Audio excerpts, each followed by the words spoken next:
안녕하세요. 오늘도 사연살롱을 찾아주셔서 감사합니다. 요즘 뉴스에 나오는 갑질 논란 보면서 뭐 저런 인간들이 다 있나 생각만 했지 그게 제 일이 될 거라고는 생각도 못했어요. 예비 시무의 이중성에 준비하던 결혼을 파혼하게 된 20대 후반 여자입니다. 저는 동네에서 부동산 하던 부모님 덕분에 어릴 때부터 제 이름보다는 최씨 복덕방 둘째라 불렸어요. 저희 부모님은 살면서 제가 본 사람 중에 가장 성실한 사람들이라고 해도 과언이 아닐 정도세요. 매일을 바쁘게 일하시는 분들이었고 그런 부모님의 노력 덕분에 풍족한 학창시절을 보낼 수 있었어요. 비록 어린 시절 부모님과의 추억이 거의 없다는 단점이 있었지만요. 평일, 주말 할 것 없이 바쁘신 부모님이셔서 어린 시절부터 저희 자매는 둘이서 모든 일을 해결해야 했어요. 그 덕분이라고 해야 할까요?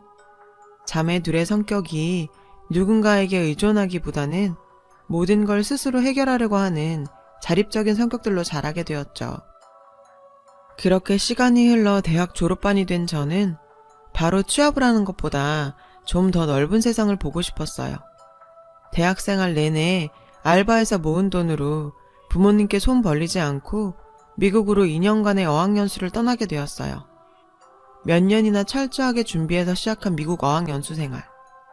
그렇게 자립적인 사람이라고 생각했던 제가 나는 그저 부모님 그늘 아래서 편하게 살았구나를 깨닫는 데는 그리 오랜 시간이 걸리지 않았어요.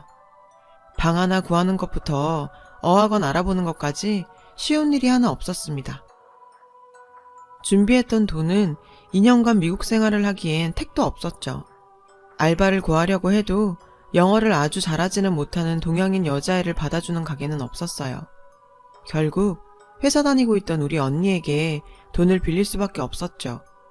나중에 알게 된 사실이지만 아버지께서는 제가 어학연수 떠날 때부터 이런 일을 예상하신 듯 고집센 둘째다 분명 본인에게 손 벌리지 않을 거라며 언니를 통해서 지원해 주셨답니다. 그 덕에 중간에 한국으로 돌아가는 일은 없었어요.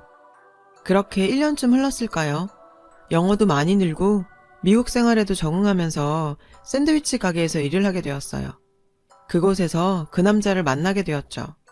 매일 오전 10시쯤 수더분한 차림에 악기 가방을 메고 메뉴판을 뚫어지게 보다가 주문하곤 했어요. 그의 선택은 늘 가장 싼 2불짜리 샌드위치와 1불짜리 커피였고 그의 악기 가방에 그려져 있는 태극기를 보고 우리나라 사람이라는 걸 알게 되었죠. 외국 생활 해보신 분들은 다 공감하실 거예요. 그런 데서 한국 사람을 보면 그렇게 반가울 수가 없거든요. 특히 제가 살던 곳이 한국 유학생은 거의 없는 지역이라 한국 사람 마주치는 일이 거의 없었고 제 또래 사람은 더욱이 없었어요. 매일 가장 싼 샌드위치를 시키는 그의 모습이 뭔가 저와 비슷한 것 같아서 사장님 몰래 2달러짜리 샌드위치를 마치 10달러짜리 샌드위치처럼 만들어줬더니 그가 저를 의아하다는 듯 쳐다봤는데요. 한국 사람이죠? 서비스예요. 저희는 그렇게 인연을 가지게 되었어요. 가끔 만나서 밥 먹으면서 이런저런 이야기 나누다 보니 그에 대해서 알게 되었는데요. 바이올린 공부를 위해 미국으로 왔다는 그의 집안은 온 가족이 음악을 하고 있는 음악가 집안이었습니다. 여유 좀 있는 집안 형편이었음에도 어릴 때부터 부모빨로 성공했다는 소리가 듣기 싫어서 부모님 지원 없이 지내다 보니 가장 싼 샌드위치를 먹을 수밖에 없었다고 말했어요. 매일 메뉴판 앞에서 고민하던 이유를 듣게 되니 그와 제가 많이 닮았다는 생각이 들더라고요. 그에게 좀 더 뭔가 모를 동질감을 느끼게 되었고 먼 미국 땅에서 피 끓는 20대 중반 남녀의 만남은 좋은 관계로 발전하게 되었어요. 시간이 참 빠르게 흘러갔어요. 예정했던 2년의 어학연수를 마치게 되어서 제가 먼저 한국으로 들어오게 되었고 그 후 남자친구도 학업을 마치고 돌아왔죠. 2년간의 열애 끝에 결혼 약속을 하게 되었어요. 예비 시어머니께서는 본인이 적극 참여한 불우이웃을 위한 자선음악회에 저를 초대해 주셨어요. 그곳에서 예비 시댁 식구들과 첫 만남을 가지게 되었어요. 듣던 대로 남자친구의 집안은 부모님, 형제는 물론 심지어 삼촌 고모까지도 전부 음악하시는 음악가 집안이었어요. 늘 바쁘다 보니 대화가 적었던 저희 집과 달리 가족들끼리 같이 노래도 부르고 공연도 하는 남자친구의 집안을 보니 뭔가 부럽기도 하고 신선했는데요. 특히 예비 시어머니께서는 항상 노블리스 오블리제를 실천하기 위해서 노력하신다고요. 매년 자선공연도 이렇게 참여하시고 봉사활동도 다니시면서 약자들을 위한 삶을 살고 계신 분이라더군요. 저런 훌륭한 사람이 내 시어머니가 되실 분이라는 게 뿌듯하고 자랑스러웠어요. 시댁 식구들과 첫 만남 이후 같이 자선단체의 봉사활동도 다니면서 시댁 식구들과도 많이 가까워졌고 저희 아버지 건물에 있는 한식당에서 상견례를 약속하게 되었습니다. 상견례 전에 본가를 찾아갔는데 아빠의 오른팔에 깁스가 둘둘 말려 있었어요. 아빠, 손에 깁스 뭐예요? 다쳤어요? 아빠는 별거 아니라며 웃어 넘기셨어요. 아빠는 부동산업을 하시면서 허튼 돈 안 쓰고 좋은 건물 나올 때마다 사고 관리하고 하셨어요. 그러다 보니 지금은 꽤나 큰 건물의 건물주가 되셨지만 20년 전 2층짜리 건물주일 때나 지금이나 달라진 건 하나도 없었어요. 늘 자기 건물은 주인이 직접 관리해야 가치 있는 거라며 직원들과 함께 청소도구 들고 다니며 청소하셨죠. 위험한 일 직원들 어떻게 시키냐며 본인이 스스로 허드렛 일을 자처하기도 하셨고요. 그러다 보니 감전당하신 적도 있고 이마가 5cm나 찢어져서 피를 철철 흘릴 때도 있었던 터라 딸 입장에서는 이제는 좀 내려놓고 쉬셔도 되지 않겠냐고 하면 늘 하시던 말씀이 있으셨어요. 현아야, 내가 이렇게 안 하면 누가 이렇게 하니? 내가 내 건물 스스로 잘 가꿔야 여기 새 들어서 장사하는 분들한테 면이 서지 않겠어? 아빠는 건물에서 일하시는 직원분들이나 세입자분들을 먼저 생각하시는 분이었어요. 그러다 보니 아빠 건물에 한번 자리 잡은 곳은 오랫동안 그곳에서 영업을 했어요. 저도 식당 이모들과 거의 가족처럼 지냈고요. 그러다 보니 제 상견례 장소로 부모님과 10년 넘게 인연을 맺은 이모님의 가게로 결정한 것도 어찌 보면 당연한 일이었죠. 식당 이모님은 제 상견례는 본인이 책임진다며 음식도 정말 정성껏 준비해준다고 하셔서 상견례 전에 가게를 방문했어요. 이모님께서는 정말 충격적인 이야기를 해주셨죠. 현아야, 김 사장님 팔 좀 괜찮으셔? 그때 보니 많이 다치신 것 같던데. 아, 지금은 많이 나으셨어요. 아무튼 저희 아빠도 참 그냥 좀 집에서 쉬시라니까 맨날 일하시다가 그렇게 다쳐오시고는. 에휴. 김 사장님이 말씀 안 하셨어?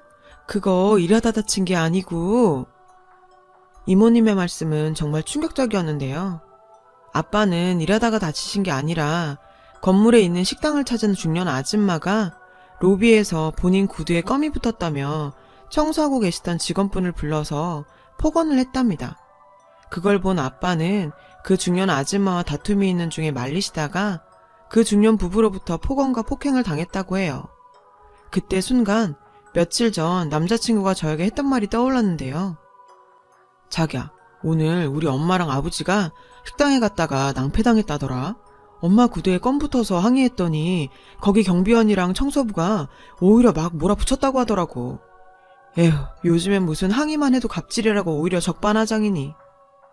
뭔가 불길한 기분이 들어서 당장 로비 CCTV를 확인했어요. 불길한 기분은 단지 기우가 아니었죠. CCTV 속 아빠는 비참하게 갑질당하고 계시던 청소하는 아저씨를 보고 중년 여성을 말리고 계셨고 그 여자가 바로 예비시모였는데요. 예비시모께서는 자신의 구두에 껌이 붙자 경비원을 불러서 폭언을 쏟아부었어요. 그걸 본 아빠는 말리는 과정에서 예비시모의 어깨를 잡게 되었고 그걸 가지고 예비시모는 본인이 폭행을 당했다고 난리가 났더라고요. 버러지 같은 청소부가 누구 몸에 손을 대냐며 폭언을 했고 예비 시아버지께서는 아빠를 내동댕이 치는 장면이었어요. 정말 CCTV 화면을 보고 나니 화가 나서 손발이 부들부들 떨렸습니다. 노블리스 오블리제 타령하면서 약한 사람들을 도와야 한다고 말했던 그 여자가 자기 구두에 껌 좀 붙었다고 경비 아저씨를 불러서 무릎 꿇으라며 소리치고 아빠에게 청소나 하는 버러지라며 청소부를 무시하고 갑질하는 모습을 보니 자선행사하고 봉사활동 다니는 게 그저 남들에게 보여주기 위한 허세였을 뿐이라는 걸 알게 되었죠.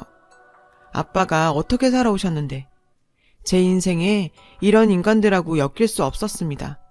결혼을 엎어버릴 결심을 하게 되었는데요. 이모님께 이야기를 듣고 CCTV를 확인하고 하다 보니 상견례가 1시간도 채 남지 않은 상황에서 아버지에게 갑질한 그 가식적인 인간들에게 사과는 받아야겠다 마음이 들어 상견례는 그대로 진행하게 되었어요. 사돈, 처음 뵙겠습니다. 이야기는 많이 들었습니다. 자수성가로 성공하신 분이라. 그 우아하고 교양 있는 모습으로 저희 부모님께 인사하는 그 여자는 역시나 말끔하게 차려입은 저희 아빠를 못 알아보는 눈치였어요. 참 어이가 없더군요.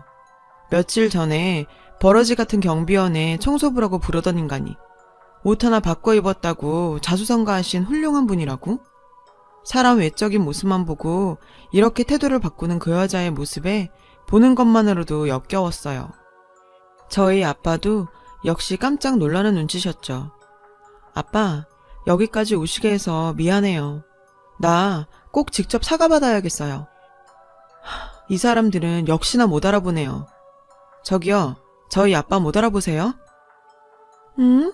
아가야, 그게 무슨 소리니? 사돈, 뵌 적이 있던가요? 어디 골프장? 백화점?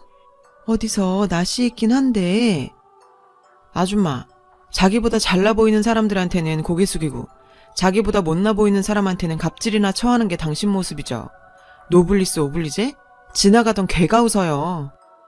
순간 남자친구는 당황한 듯 제 말을 가로막았는데요. 자기야, 무슨 말이야. 아줌마는 뭐고 갑질이라니. 우리 엄마가 언제. 한참을 생각하던 예비시모는 뭔가 떠오른 듯 말했죠. 아, 그 청소부? 아니, 부동산으로 성공한 분이라고 하길래 기대가 컸는데 청소하는 사람이 너희 아버지? 아이고, 부동산으로 집에 돈 좀 있는 줄 알고 결혼시킬랬더니 완전 사기꾼 집안이네, 사기꾼. 잘못하다가 청소부 집안이랑 결혼시킬 뻔했네. 현수야, 일어나라, 가자. 아줌마, 이 결혼은 당신이 없는 게 아니라 내가 없는 거예요. 며칠 전에 이 건물에서 그 난리 핀 거 아니었어요? 머리가 있으면 생각을 좀 해보세요. 부동산으로 성공하신 분이 왜 여기서 청소를 하고 있겠어요? 네? 이 건물이 우리 아버지 거니까 본인이 직접 청소하고 관리한다는 생각은 안 해보셨어요? 살면서 사람 눈이 그렇게 파르르 떨리는 건 처음 봤어요. 이 건물의 주인이 저희 아빠라는 사실을 알게 된 예비시모는 그 자리에서 마치 석고상처럼 굳어있더라고요. 저희 딸은 이미 결정한 것 같으니 저희는 먼저 일어나 보겠습니다. 아, 사돈, 우리가 잘못했습니다. 사돈인 줄도 못 알아보고 저희가 잘못했네요. 한 번만 용서해 주세요. 결혼 몇 달 앞두고 이렇게 엎어버리면 어떡합니까? 애들을 봐서라도 제가 무릎이라도 꿇을게요. 네? 갑자기 식당을 나가려는 아빠의 바지가랑이를 잡고 매달리는 그 여자였죠. 정말 아빠 건물 앞에선 교양도 자존심도 다 버린 듯해 보였어요. 남자친구는 다 체념한 듯 고개를 푹 숙이고 있었어요. 얘야, 아무리 화가 나더라도 결혼 얼마 안 남았고 이렇게 결혼을 없니? 너희 아버지한테 말 한번 잘해주렴. 내가 큰 실수했다. 내가 그 청소부가 너희 아버지인 거 알았으면 그렇게 했겠니? 나도 몰랐으니까 그런 거 아니겠어? 그 여자는 아직도 자기가 뭘 잘못한지 깨닫지도 못하는 듯 했습니다. 떨어지라고 밀어봐도 아빠의 바지가랑이를 계속 붙잡고 있길래 식전에 나온 호박죽을 그 여자 머리에 엎어버렸어요. 어머머, 이게 뭐야? 누런 호박죽이 얼굴에 흘러내리는 꼴을 보니 참 그 여자의 진짜 모습인 것 같더라고요. 아직 뭐가 잘못됐는지를 모르네. 당신은 청소하는 사람들한테는 그렇게 해도 된다고 말하는 거예요? 그리고 당신들은 당신 아들 결혼 걱정할 때가 아니야. 당신들이 우리 아빠한테 어떻게 했는데 바닥에 내팽개 쳐져서 손목 부러진 거 알아? CCTV 다 확보해놨으니까 경찰한테서 연락할 거야. 솔직히 남자친구에게는 조금 미련이 남았지만 어릴 때부터 부모님이 건물에서 일하시는 분이나 세입자분들에게 하는 행동을 보고 자란 저로서는 그런 행동을 하는 인간들을 이해할 수도 이해하고 싶지도 않았거든요. 파혼 후에 아버지 폭행건으로 고소를 진행했어요. 기본적인 예의도 없는 인간들. 얼굴 한번 내비치지 않고 전화 한 통 툭 해서 합의를 해달라고 하더군요. 아빠는 참 저런 인간들하고 사돈 안 된 게 다행이라며 그런 푼돈 필요 없으니 그 여자한테 폭언들은 경비원 아저씨한테 무릎 꿇고 사과하면 합의해주겠다고 하셨죠. 그 여자는 어떻게 자기가 그딴 청소부랑 건물 경비원한테 무릎 꿇냐며 여전한 모습을 보였는데 뭐 그렇다고 지들이 어쩌겠어요. 폭행죄로 빨간 줄 생기긴 싫었는지 경비원 아저씨에게 와서 결국 무릎 꿇고 사과하더라고요. 통쾌하게 그지 없었어요. 한편으론 아저씨 앞에 무릎 꿇고 있는 그 모습을 보고 있자니 왜 저렇게 사나 싶었습니다. 살면서 저희 부모님이 막연하게 성실하신 분이다라는 생각만 했었는데 내가 살아도 부모님처럼 못 살 것 같다는 생각이 들 정도로 훌륭한 분이시더라고요. 그들이 거창하게 지겹도록 내뱉던 노블리스 오블리주를 아무렇지 않게 실천하시는 분이 저희 부모님이셨으니까요. 엄마 아빠가 살아오신 길 제가 더럽히지 않도록 더 정신 똑바로 차리고 살아야겠습니다. 제 이야기를 들어주셔서 감사합니다. 항상 행복하세요.